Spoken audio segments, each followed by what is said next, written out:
Hello dears, ഇതെൻ്റെ നാടാണ്. ഞാനിന്ന് സൺഡേ ആയിട്ട് ഇന്നിവിടെയാണുള്ളത്. രാവിലെ എണ്ണീറ്റു, ചായയൊക്കെ കുടിച്ചതിന് ശേഷം ചപ്പാത്തി ഉണ്ടാക്കാൻ കയറി. ചപ്പാത്തി പരത്താൻ എന്നെക്കാട്ടിലും വലുതായിട്ട് ആരും ഇല്ലെന്നാണ് ഞാൻ തന്നെ പറയുന്നത്. ബട്ട് കണ്ടോ ഗൈസ്, ചപ്പാത്തിയുടെ അവസ്ഥ. ഓ, ഈ ഷേപ്പിലൊക്കെ എന്തിരിക്കുന്നല്ലേ. ബ്രേക്ക്ഫാസ്റ്റിന് ചപ്പാത്തി മുട്ടക്കറിയായിരുന്നേ. അതിൻ്റെ കൂടെ ഞാനൊരു കാപ്പി കുടിച്ചു. ഈ കാപ്പി ഉണ്ടല്ലോ, അടിപൊളി ടേസ്റ്റി ആയിട്ടുള്ള നല്ല ചുക്കും ഉലുവയൊക്കെ ഇട്ടിട്ടുള്ള നല്ല ഹെർബൽ കാപ്പി എന്ന് തന്നെ വേണമെങ്കിൽ പറയാം. പിന്നെ ഞങ്ങൾക്ക് നല്ല നാടൻ മത്തി കിട്ടിയിട്ടുണ്ടായിരുന്നു, കുറേ പനിഞ്ഞിലൊക്കെ ഉള്ള കേട്ടോ. അപ്പം ഞാനങ്ങനെ അത് നോക്കിക്കൊണ്ട് നിന്നപ്പോഴാണ് ഈ 3 ആട്ടിൻകൂട്ടുകൾ എൻ്റെ തന്നെ പുറകെ നടന്നുകൊണ്ടിരിക്കുക.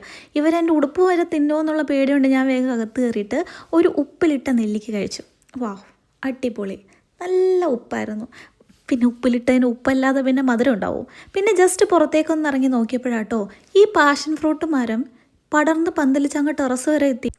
ഒന്നും പഴുത്തിട്ടുണ്ടായിരുന്നില്ല, അതുകൊണ്ട് അത് അടുത്ത വരവിൽ പറിക്കാമെന്ന് വിചാരിച്ചു. മത്തിയൊക്കെ വറുത്ത് പനിഞ്ഞിൽ ഞാൻ തന്നെ ആട്ടോ സെറ്റാക്കിയത്. ഇത് ഞാൻ യൂട്യൂബിലൊക്കെ നോക്കി ഒരു സ്പെഷ്യൽ റെസിപ്പി വാഴയിലൊക്കെ പൊതിഞ്ഞ് നല്ല പൊരിച്ചെടുത്തു.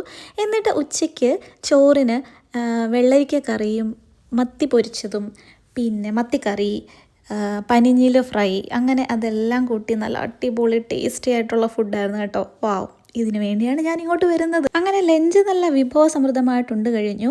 പിന്നെ 4 മണിക്ക് ഒരു ചായയൊക്കെ കുടിച്ചിട്ട് അപ്പോൾ അത്രയേ ഉള്ളൂ ഇന്നത്തെ ഒരു ദിവസം.